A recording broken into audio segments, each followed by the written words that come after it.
There's controversy now over coverage of the recent wave of terror attacks in Israel, especially in light of the reporting on yesterday's thwarted stabbing near the Damascus Gate in Jerusalem's Old City. As you can see in this photo, that suspect clearly had a knife in his hand, but here's how the NBC News reporter on the scene described the incident. He seems to, at least now from where I'm standing, seems to have been killed. He's not moving as of yet. I know there are some paramedics down there. They are searching his body, looking at him. From where I'm standing, and we were only a couple feet away as he ran right by us towards the gate, we couldn't see very clearly whether he was holding anything or whether there was anything on him.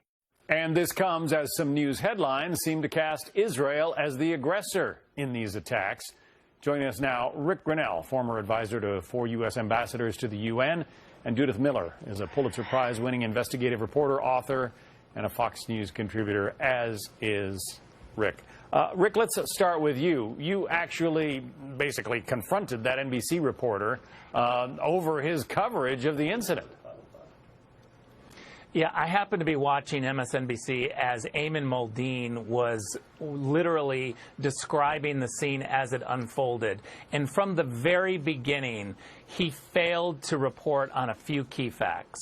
One, the individual broke out of a line where Palestinians were trying to get into a certain secure area.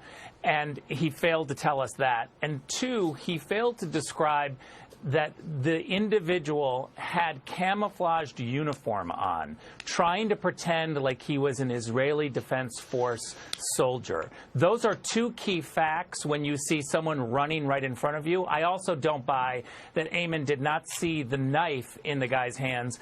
Ayman had to be confronted by the anchor who had to correct him because he said, I saw two open hands with nothing in them. And the anchor on MSNBC had to say, actually, Ayman, we're running video showing that you're wrong.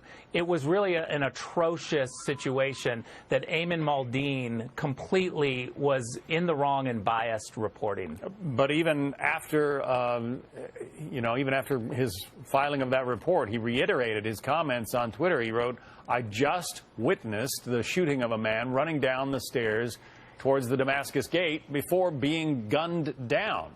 No mention, once again, of the knife. Judy, how does a reporter get away with that kind of reporting? Well, he gets away with it because so many people are doing very similar things, John. I agree with Rick totally. The coverage of the, quote, violence, as if it's equal on both sides, and what is being called the Intifadat al-Sakim, the uprising of the knife, and is being encouraged by Palestinian leaders. The coverage has been simply outrageous. I want to give you another case in point. There's a young man named Ahmed Asmansari, and he was reported as having been killed by Israel. Executed is the word that Abu Mazen used. The problem is this morning, Israeli newspapers, but not American newspapers, had pictures of him on the front page, smiling, being treated in an Israeli hospital for his wounds after he had stabbed a 13-year-old Israeli who is now in serious condition in another hospital.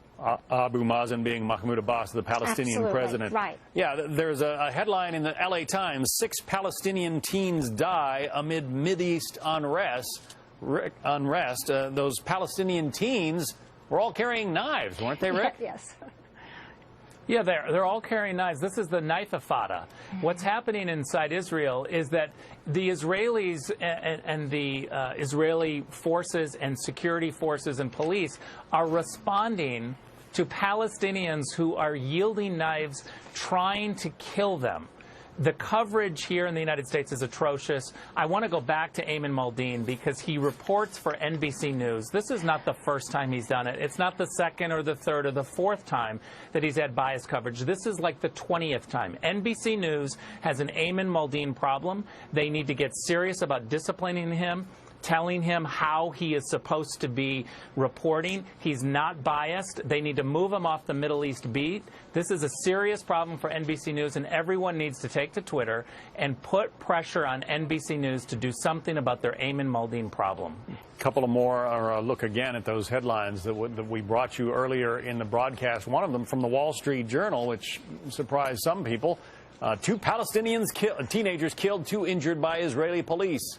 And then a headline from the Associated Press. Palestinians shot dead by Israeli police in 2 separate knife attacks. You might not necessarily connect the fact that the people with the knives were the 2 kids who were shot dead. Right. Every society, even a society that's occupying another society, has a right to defend itself. Israelis do not want to walk down the street and face knife attacks. And that's what's going on. This is very different from what's happened before, because many of these attacks are lone wolf attacks. They are by young Palestinians in East Jerusalem. So they're not in Hamas-controlled Gaza.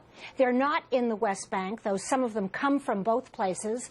These are young people incited by cartoons, by social media, yes, and by Palestinian leaders to go out and kill an Israeli. That's unacceptable.